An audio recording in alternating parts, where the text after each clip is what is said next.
블레셋으로 도망한 다윗은 블레셋 왕 아기스의 신임과 호의를 받고 있습니다. 다윗은 블레셋 땅에서도 이스라엘 사람으로서의 그 정체성을 가지고 살아가고 있지만 블레셋 왕 아기스에게는 자신의 정체성을 숨기고 있었죠. 그러나 블레셋과 이스라엘과의 이제 전쟁이 벌어질 상황이 되었고 아기스 왕은 다윗에게 자신과 함께 이스라엘을 치러 전쟁에 가자고 요구를 합니다. 다윗은 이제 자신의 그 정체성, 이스라엘 백성으로서의 정체성을 드러내야 하는 그런 상황에 놓여지게 되었습니다. 다윗이 블레셋 땅에서 이런 일을 겪고 있을 동안에 오늘 본문 사무엘상 28장에서는 이제 이스라엘 땅에 있는 사울에게로 화면이 바뀝니다. 마치 우리가 드라마를 보다 보면 이 사람의 이야기가 나오다가 또 이 사람의 이야기로 화면이 바뀌는 그런 장면이 있지 않습니까? 오늘 본문이 딱 그 모습이에요. 블레셋에서 다윗의 생활을 보여주고 있다가 이제 다시 화면이 바뀌어서 사울의 모습을 보여주고 있습니다. 3절에 보시면 사무엘이 죽고 난 이후 사울의 행적을 소개하고 있죠. 적어도 1년 6개월 이전의 모습, 사울의 모습부터 지금 비춰주고 있는 것입니다. 자, 그때 어떤 일이 있었는가? 3절에 보시면 사무엘이 죽었으므로 라고 하죠. 사무엘은 벌써 1년 6개월 전에 죽었습니다. 최소한 1년 4개월 이전에 이제 죽은 거예요. 그러니까 이제 과거의 이야기부터 사울의 모습을 비춰주고 있죠. 사무엘이 죽었으므로 온 이스라엘이 그를 두고 슬피 울며 그의 고향 라마에 장사하였고 사울은 신접한 자와 박수를 그 땅에서 쫓아내었더라 라고 하고 있습니다.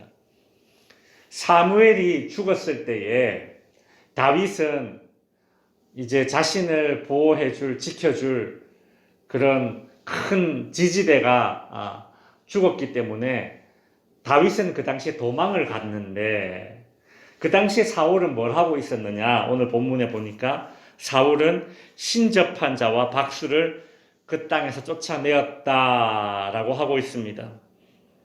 사무엘이 죽자 이스라엘의 많은 사람들이 슬퍼했죠. 위대한 선지자가 죽었습니다. 그때의 사울 왕은 어떻게 했는가? 일종의 정치적인 어떤 쇼를 하고 있습니다. 뭐냐면 신접한 자와 박수와, 박수는 무당을 가리키는 거죠. 신접한 자와 박수를, 즉 우상 숭배하는 사람들을 쫓아내는 그런 종교개혁을 하고 있습니다. 이건 되게 잘하는 모습 같아요. 근데 이 사울이 뜬금없이 사무엘 선지자가 좋아할 만한 일을 하고 있죠. 그죠? 하나님이 좋아할 만한 일을 하고 있죠. 근데 뜬금없이 사무엘이 죽자마자 이런 일을 자기가 하고 있습니다. 이렇게 하는 이유는 뭘까요? 사무엘이 죽고 나서 많은 이스라엘 백성들이 슬퍼하고 있는데 그때 자기가 사무엘이 할 법한 일을 자기가 하는 겁니다. 그래서 이스라엘 백성들에게 어떤 마음을 얻으려고 하는 거죠? 사무엘의 뒤를 이어서 사울이 지금 저렇게 하고 있구나. 그런 생각을 가지도록 일종의 정치적인 쇼를 하고 있는 겁니다. 사람들에게 그런 인식을 심어주기 위한 것이죠. 근데 보십시오. 여러분 알고 있듯이 사울은 어떤 사람이었습니까? 사울은 사무엘이 살아있을 때에 사무엘의 말에 순종하지 않았던 사람 아닙니까? 그죠? 사울은 사무엘이 살아있을 때에 사무엘이 했던 말을 순종하지 않았던 사람들입니다. 불순종했던 사람입니다. 그런데 사무엘이 죽자마자 뜬금없이 종교개혁을 막 하면서 자신의 정치적인 영향력을 키우기 위한 그런 행동을 하고 있는 거죠. 참 그런 면에서 보면 사울도 참 잔머리 하나는 대단한 사람인 것 같습니다. 시간이 지나자 이 이스라엘 땅에 이 사울 왕이 다 쫓아냈지 않습니까? 신접한 자를 다 쫓아냈기 때문에 이 이스라엘 땅에는 이제 사울 주변에는 신접한 자가 없었습니다. 박수와 무당이 없었습니다. 그런 상황에서 이제 이스라엘과 블레셋과의 전쟁이 치러지게 될 판입니다. 블레셋 사람들이 이스라엘과 싸우려고 진을 치고 있는 모습을 보고 사울 왕은 5절에 보시면 사울이 블레셋 사람들의 군대를 보고 두려워서 그의 마음이 크게 떨린지라 라고 하죠. 사울 왕에게 이제 위기가 닥친 것입니다. 다급해진 사울 왕은 어찌해야 하나 여호와께 물으나 6절에 보시면 여호와께서 꿈으로도 우림으로도 선지자로도 그에게 대답하지 아니하셨다라고 기록되어져 있죠. 왜 그럴까요? 왜 하나님께서 대답하지 아니하실까요? 그 이유는 하나님께서 이미 사울 왕을 버리셨기 때문입니다. 그죠? 이미 하나님께서 사울 왕을 버렸습니다. 왜요? 그의 불순종으로 말미암아 하나님께 버림받았습니다. 사무엘 살아생전에 불순종으로 말미암아 사울 왕은 버림을 받았는데 사무엘이 죽고 나서 아무리 정치적 이런 쇼를 해도 소용없는 것이죠. 어디 그뿐입니까?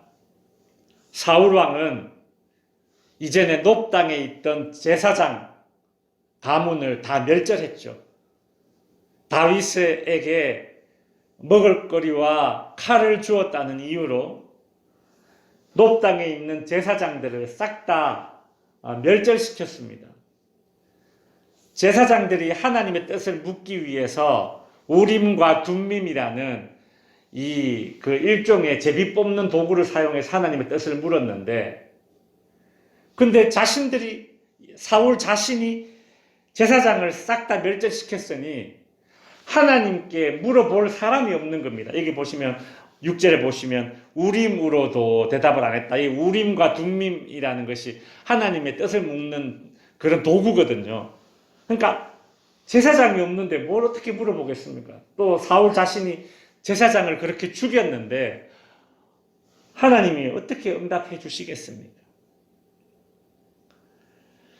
사무엘이 죽고 난 이후에 사울은 신접한 자와 무당을 내쫓는 그런 종교개혁의 행위를 했지만, 그러나 그런 행동들은 하나님을 경외하는 경외심에서 나온 하나님을 더 잘 섬기기 위한 행동이 아니라 사람들에게 마음을 얻으려는 일종의 정치적인 쇼를 했기 때문에 사람들의 마음을 얻을 수 있을지는 몰라도, 사람들의 눈을 속일 수 있을지는 몰라도 중심을 보시는 하나님의 그 마음은 얻지 못한 것이죠. 결국 사울이 위기에 닥친 이 순간에 하나님께서 침묵하신 이유는 사울 자신이 뿌려놓은 악행을 거두고 있는 것일 뿐입니다. 성도 여러분, 대부분의 사람들은 위기에 처하면 본성이 드러나고 또 급한 일이 닥치면 습관이 나옵니다. 그러나 믿음이 있는 사람은 위기에 처하면 믿음이 드러나는 거예요. 사울은 위기에 처하자 하나님을 마치 무슨 부적처럼 그렇게 의지하려고 합니다. 위기의 순간에 하나님의 응답이 없자 사울은 어떻게 합니까? 오늘 본문 7절에 보면 이렇게 행동하고 있죠. 사울이 그의 신하들에게 이르되 나를 위하여 신접한 여인을 찾으라. 내가 그리로 가서 그에게 물으리라.